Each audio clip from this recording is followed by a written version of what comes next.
$200 billion industry was built on a single lie: that the grass you cut every week is worthless. It's not. It never was. Every spring, millions of people bag their grass clippings, drive them to the curb, and then walk into a garden center to buy the exact same nitrogen in a plastic bag. No one questions it. No one asks, who profits when you throw away what nature already gave you for free? In this video, I'll show you 4 methods to turn grass clippings into the most powerful fertilizer your garden has ever seen. 0 cost, 0 chemicals. But first, how did we forget? You cannot sell what nature gives for free unless you teach people to throw it away first. The archive opens 4,000 years ago in the river valleys of ancient China. Picture this. A farmer kneels between rows of young rice. The monsoon has just passed. The air is thick with moisture. He cuts the grass along the edges of his paddy and lays it carefully between the rows. Not as decoration, not as cleanup, as food for the soil. They called it Lu Fei, green manure. And for 40 centuries, it fed empires.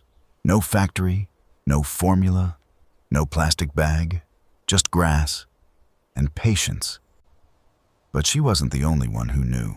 Somewhere in rural America, in the 1950s, there was a woman whose garden was the envy of every neighbor on the road. Her tomatoes were taller, her soil was darker, her flowers bloomed longer than anyone else's. People asked her, "What's your secret?" She never bought a single bag of fertilizer, not once, not ever. She poured her grass clippings into a bucket of rainwater and let them sit in the sun. She spread fresh cuttings around her onion beds.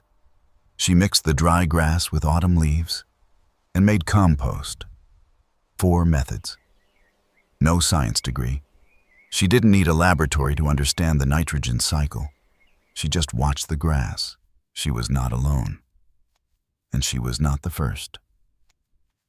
In ancient Rome, Cato the Elder wrote about green manure in his treatise De Agricultura around 160 BC. Roman legions cut grass to mulch their field crops during long campaigns. In medieval Europe, grassland rotation was the backbone of soil fertility. Farmers understood that what the meadow produced, the garden consumed. One fed the other, an endless loop. And in China, the practice never stopped. For over 4,000 years, green manure was not a technique. It was infrastructure. Every civilization that endured understood one principle. The grass you cut feeds the soil that feeds you. Not waste, not trash. Free fertilizer.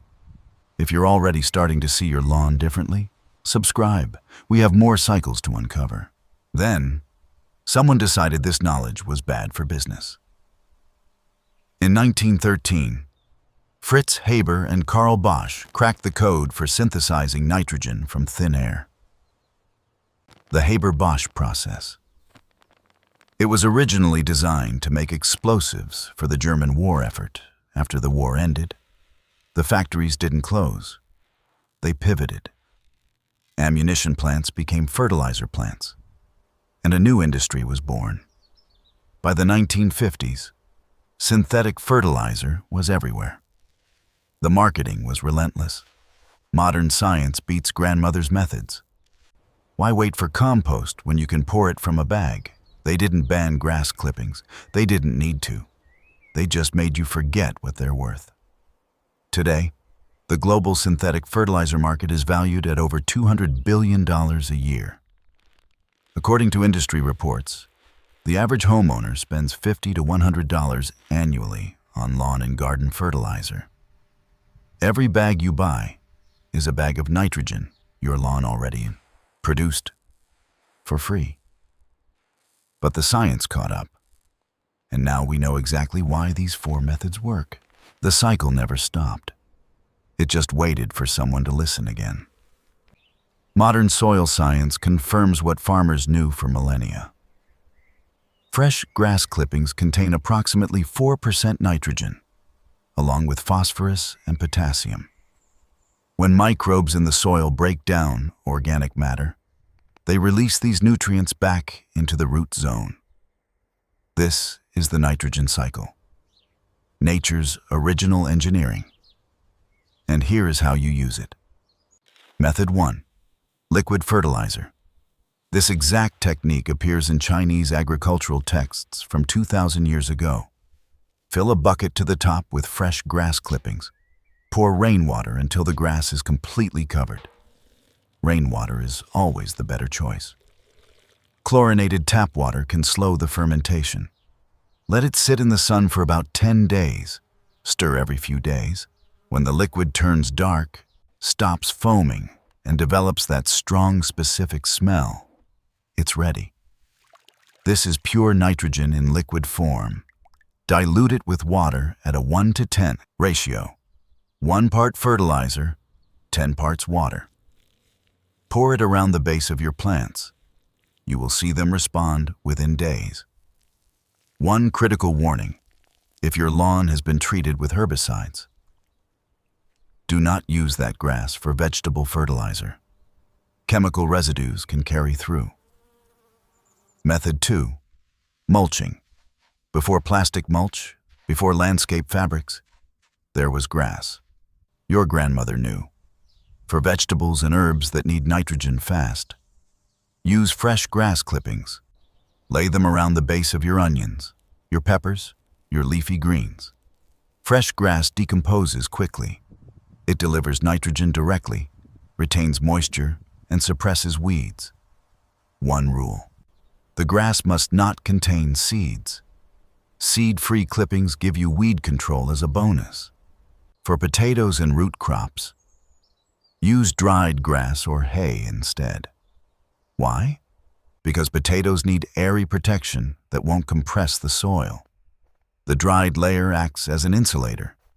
The soil underneath stays cool and loose. This means larger tubers and no more back-breaking digging. The grass you wanted to throw away is actually your shortcut to a record yield. But there's more. 2 methods you're probably not using. Method 3. Composting. Nature's original recycling system, designed 400 million years before we invented the word waste. But here's the warning most people learn the hard way. If you just throw grass into a single pile, you'll get a slimy, smelly heap that nobody wants near their garden.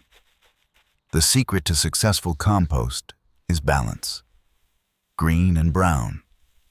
For every 1 part of mown grass, which is rich in nitrogen, add 2 parts of brown material. Dry leaves, shredded twigs, cardboard. The twigs are critical. They create air pockets, allowing the compost to breathe. Stir it occasionally. Add fruit and vegetable scraps from the kitchen. In a few months, you will have the highest quality soil that money cannot buy. If this is changing how you see your lawn, share this with someone who still burns their grass clippings. Method 4. Leave the clippings on the lawn. Sometimes, the laziest option is the wisest. When the ground is flat and the grass isn't too high, experts recommend leaving the clippings right where they fall. They decompose quickly.